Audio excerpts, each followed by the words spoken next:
Salut et bienvenue dans cette nouvelle capsule de vidéo sur notre série Maîtriser Adobe XD. Je suis Mnik Nguessan, ravi de vous retrouver dans cette première vidéo. Nous allons travailler aujourd'hui sur l'interface. Et pour ce faire, vous aurez besoin du logiciel Adobe XD. Vous pouvez le télécharger sur le site officiel. Vous avez également le lien en description. Lorsque vous lancez Adobe XD, vous avez une fenêtre de démarrage qui apparaît. Sur cette fenêtre, ici, vous pouvez choisir la taille de votre plan de travail qui représentera l'écran de l'application ou la page du site web que vous voulez créer. Je prends un exemple. Nous voulons créer un design pour une application iPad ou une application iPhone, soit une application mobile, Android ou du web. Vous avez la possibilité de choisir déjà des tailles prédéfinies ou de customiser votre propre taille. Une fois que vous avez choisi votre plan de travail, vous avez l'espace principal de travail de Adobe XD qui se présente comme ça. Dans cet espace de travail, comme vous le voyez, c'est très intuitif, très simple et très minimaliste. Ici, vous avez un panneau horizontal supérieur. Dans ce panneau horizontal supérieur, à gauche, comme vous le voyez, nous avons un interrupteur qui nous permet de pivoter du design ou du prototype.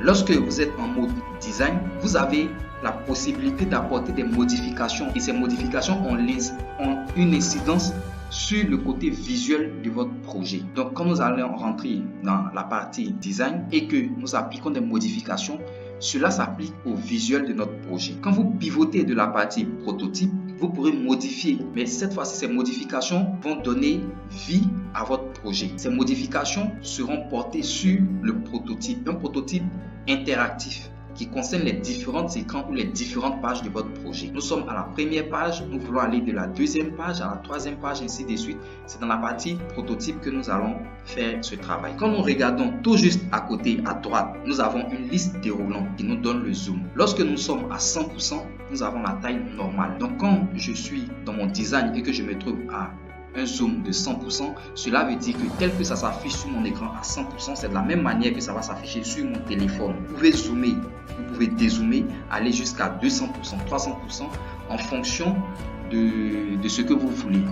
Si vous voulez bien voir, vous voulez mieux voir ce que vous êtes en train de faire, vous pouvez zoomer, dézoomer, ainsi de suite. Vous avez à côté une petite icône de téléphone. Cette icône de téléphone, lorsque vous l'activez, vous avez la possibilité de voir une prévisualisation de votre design en temps réel sur votre téléphone. Pour ce faire, il y a une application qui existe sur App Store disponible pour iOS. Téléchargez l'application. Vous faites la correspondance entre votre application et votre plan de travail sur votre ordinateur, et lorsque vous lancez sur votre ordinateur, il s'affiche automatiquement sur votre téléphone. Donc vous avez la possibilité de voir en temps réel le design que vous êtes en train de produire sur les téléphones.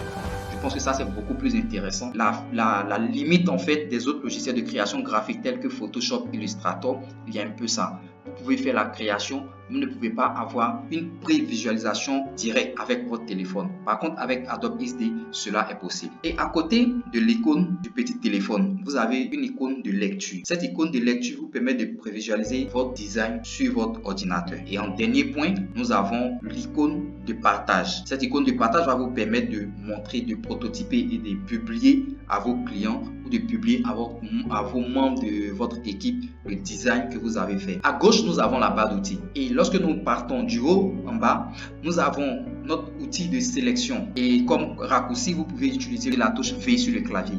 Nous avons également notre outil rectangle, qui est le raccourci R. Nous avons l'outil ellipse, qui est raccourci E. L'outil linéaire, qui est raccourci L. Linéaire va nous permettre de faire des traits. Ellipse va nous permettre de faire des ronds. Rectangle va nous permettre de faire des rectangles, comme le nom l'indique. Nous avons aussi l'outil stylo, qui est la plume. Pour ceux qui utilisent Photoshop, pour ceux qui utilisent Illustrator, c'est l'outil plume. Vous avez aussi l'outil texte qui est en raccourci T. Vous avez l'outil graphique qui est le raccourci A et l'outil zoom qui est le raccourci Z. Et en dessous, nous avons les panneaux actifs et les panneaux des calques. Quand nous regardons à droite, nous avons l'inspecteur de propriétés. Ici, nous avons toutes les différentes propriétés. Dans ce panneau, vous pouvez trouver plusieurs paramètres qui vous permettra d'afficher ou de modifier les propriétés de vos objets. Nous avons les options d'alignement, une option qui permet de répéter les grilles dans la combinaison des différentes options, c'est-à-dire les opérations booléennes.